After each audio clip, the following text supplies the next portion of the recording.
É assim, depois disso veio o curso de caatinga que a gente não tinha. Nós apanhamos muito, porque desses módulos que a gente tinha Também feito... apanhei na caatinga bastante. Ah, não.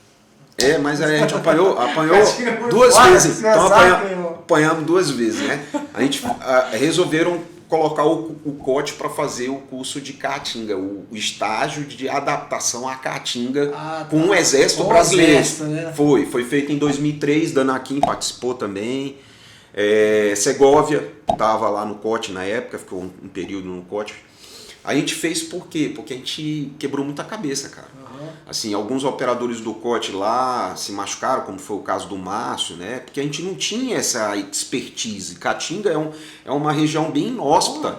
O Márcio, por exemplo, meteu a mão num faveleiro de galinha lá, a mão dele ficou totalmente inchada. A gente não conhecia a vegetação, não conhecia o ambiente. E depois desses cursos, aí passou a incorporar, inclusive, nos cursos de operações táticas. Ali é punk, não é qualquer um que vive ali não, irmão. Ali não é. Reconhecer mesmo. O sertanejo é um cara rústico e dificilmente ele não vai conseguir se adaptar a qualquer outro ambiente. Exato. Porque pior do que aquilo ali eu acho difícil de encontrar. E aí o que acontece? Depois veio o curso de operações táticas, né? E uma honra, uma satisfação muito grande ter tido o Machado como coordenador do curso, né? Aqui também, Machadão. Machado. E, foi uma honra grande. Inclusive, fui eu que discursei no final. Você fez o primeiro curso? Primeiro curso de operações táticas. Primeiro curso de operações táticas. Fiz o primeiro curso de operações táticas. E, assim, de última hora, quando foi na formatura, na entrega do certificado lá no COT, na sala e tal, o Daniel me chama lá para discursar. Eu sempre fui muito de emoção, cara. Eu sempre fui muito de coração, sabe? E o que eu falei ali, naquela época, como eu falei para você, nós já éramos os operadores do COT, já estávamos no COT, fizemos o curso e aquilo consagrou, beleza. Sim. Mas já éramos, como o Zé e vários outros veteranos e pioneiros, já éramos operadores do COT. Então já tinha a águia. A águia do COT só era autorizada após o Daniel Gomes Sampaio dizer, pode colocar a águia. E aí a gente colocava, a minha já está meio apagadinha aqui, mas... Né? Dizem que é um pinto, mas não é um pinto não. Eu tenho a maior honra dessa porra aqui. Porque antigamente a própria águia foi um pouco evoluindo na tatu, né? Então, a gente conhece as gerações de cotiano pela tatuagem que ele tem. Né? Então a gente sacaneia os antigos, porque a águia é um pouquinho mais feia, só que a gente tem inveja dessa águia antiga aí. E aí foi com o Rogério que eu coloquei essa tatuagem. E aí o Daniel só autorizava depois que o cara realmente mostrasse para que veio. Então eu já estava com 2 anos de COT, em 2002 que eu coloquei essa tatuagem. E aí no curso do COT, quando eu fui discursar, eu virei para a rapaziada do COT e disse, essa águia aqui eu coloquei porque isso aqui é uma irmandade.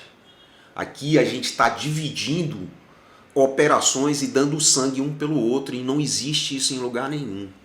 E tal, aí eu comecei a falar, nego bateu palma de pé e tal, eu ganhei até uma faca lá de presente. Eu falo com o coração. Foi massa porque foi uma honra para mim muito grande, como eu te falei, o meu sonho estava realizado ali, né? Eu entrei no COT, estava junto com os guerreiros como o Zé. Zé para mim, assim, é um exemplo, um referencial em todos os aspectos. Zé é outro cara que no caos ele tá tranquilo e desenrola. Tá feliz, tá feliz. E tá feliz. Tá feliz. Então, assim, meu abraço para vocês é eterno. Tá? O Zé foi o primeiro convidado nosso aqui no Diário da Honra. E já voltou. Já voltou. Vai voltar de novo. Porque se der, deixar, ele fala. Ele fala que ele come carne de papagaio. Né? Então, o que acontece, irmão?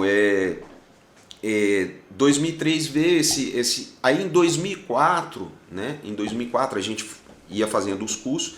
Em 2004 a minha filha começou a apresentar alguns sintomas, né?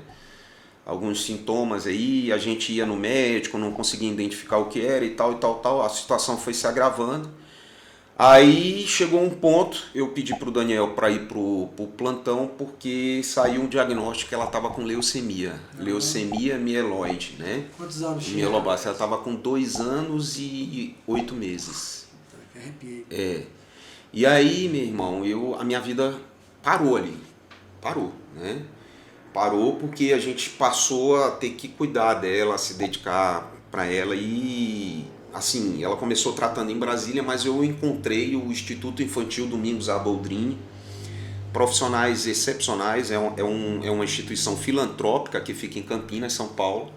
E aí ela fez um tratamento lá, durou 10 meses. Depois desse tratamento de 10 meses, eu não saí do COT, eu continuei lá, Daniel me deu todo o apoio, Lawrence deu todo o apoio, Lawrence foi sniper do COT. Né? Lenda também. E bom, lenda total, uma lenda, foi secretário de Segurança Pública do DF, é um cara também, outro, igual o Daniel. Um dia o Lawrence estará aqui com a gente, não tenho dúvidas. Merece, porque é um irmão fora do normal. Minha eterna gratidão a você, Lawrence, no fundo do coração, tá? E aí o que acontece?